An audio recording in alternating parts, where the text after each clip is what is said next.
Hello, જય શ્રી કૃષ્ણ બધાને. આજે આપણે બનાવશું ઘારવડા.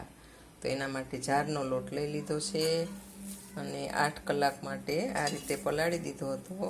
એટલે એકદમ નરમ થઈ ગયો છે. બહુ ઢીલો નહીં રાખવાનો, નહીંતર 8 કલાક પછી વધારે ઢીલો થઈ જાય. એટલે આવો આપણે જોશે. હવે એના માટે મેં આદુ મરચાંની પેસ્ટ મિક્સરમાં કરી લેશું અને પછી બધું અંદર નાખી દેશું. હવે આની અંદર આપણે આદુ મરચાંની પેસ્ટ નાખી દીધી છે, હિંગ, હળદર, મીઠું, તલ આ બધું નાખી દીધું છે અને ધાણા જીરું પાવડર.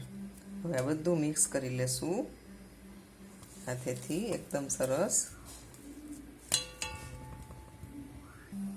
હવે આ રીતે આપણે પાટલા ઉપર એક ઝીણું કપડું કોટનનું લઈ અને સહેજ ભીનું કરી અને પછી રાખી દેવાનું અને બધા ગોળા લઈ અને પછી આ રીતે બધા ઘારવડા કરી લેવાના ગોળ ગોળ.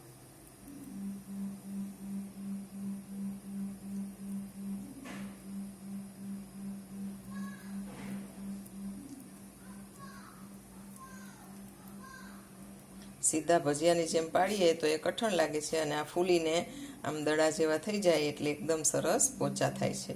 હવે આને આપણે સહેજ કપડું આ રીતે આમ ઊંચું કરશું એટલે આપણા હાથ ઉપર ઘારવડું આવી જશે અને પછી આપણે તેલમાં નાખી દેવાના.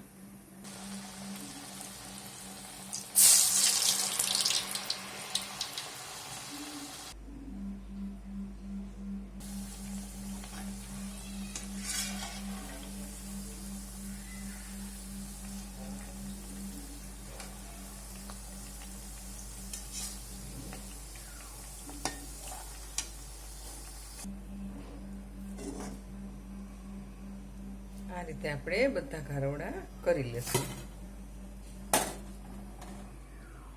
હવે પાછા આ બીજા ઘારવડા આ રીતે કરશું. આ રીતે આપણે બધા ઘારવડા કરી લેશું. જાણે પતરીના ભજીયા હોય એવા આ ઘારવડા લાગે છે અને અંદરથી પણ એકદમ સોફ્ટ થાય છે, કેમ કે જારનો લોટ હોય એટલે એકદમ પોચા થાય. જો આ આપણે ઢોકળાના લોટના કરીએ તો થોડા કડક થાય છે. આ બીજે દિવસે પણ સરસ લાગે છે. તો રેડી છે આપણા ટેસ્ટી અને પોચારું જેવા ઘારવડા. તો એકદમ સરસ, એકદમ પોચા થાય છે આ ઘારવડા. તો આ ખાવાની તો એકદમ સરસ મજા આવી જાય. તો જો આ રેસીપી ઘારવડાની ગમી હોય તો મારી ચેનલને લાઈક કરજો, શેર કરજો, સબસ્ક્રાઈબ ન કરી હોય તો સબસ્ક્રાઈબ કરજો.